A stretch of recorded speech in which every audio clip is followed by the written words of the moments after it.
right, guys. So next series we're going to look at some still eccentric loading, time under tension. We're really going to work on our dorsiflexion, so getting our toes up to our shins, and that in a good foot position for when we sprint.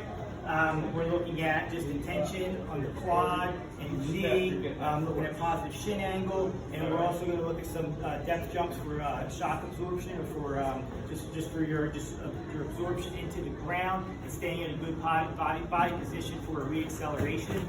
All right, so first thing Tim's going to show, if you don't have a box, you're not in a gym that has a box, anything that has a deficit in your house, that's what you can use. So he's going to start on the right side. Now, first thing you notice is that he's only putting the front third of his foot on the box. Okay, the back part of his foot here is going to be off, so the middle and the back of the foot is off, and we're going to try to keep the same level at his heel. We don't want to see that going up or going too far down. All right, so he's going to slowly come up off the ground on the box, and he's going to stay loaded in this positive shin angle here, knee over toe. All right, he's going to drop down his back foot just so his toe touches, and he's going to repeat that process. All right, so you can, whatever you have to step up on is fine. The taller you are, the more deficit you're probably going to need here. Okay, but again, the key is just focusing on good body position, and you want to keep that force throughout the whole movement, going up on the box as well as coming down. As you can see, it's not that easy to do. All right, but continue to keep this force on the front third of your foot. Okay, we really need to get those big toes strong. Okay, get good foot stability as well. Okay, you're going to do 10 reps. You're going to do that on both sides, 2 sets. Okay, then the second phase of this is, again, keep that deficit that you're using. All right, now we're going to go bilateral, so you're going to get both feet up.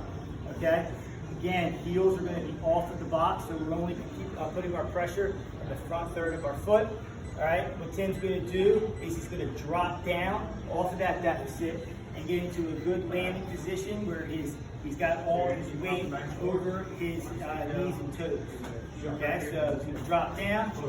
If you notice his feet, heels are off. Okay, chest is out in front. All right, and you see that his knees are out in front of his toes. All right, and then that you can re-accelerate that position if you needed to. Okay, so we're going to look at that again.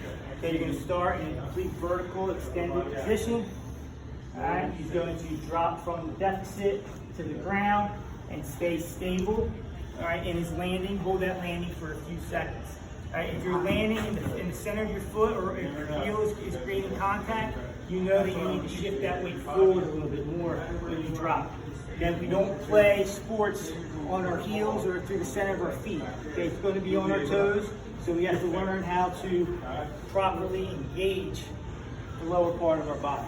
All right, so we're going to do 2 sets of 10 of the depth jumps as well.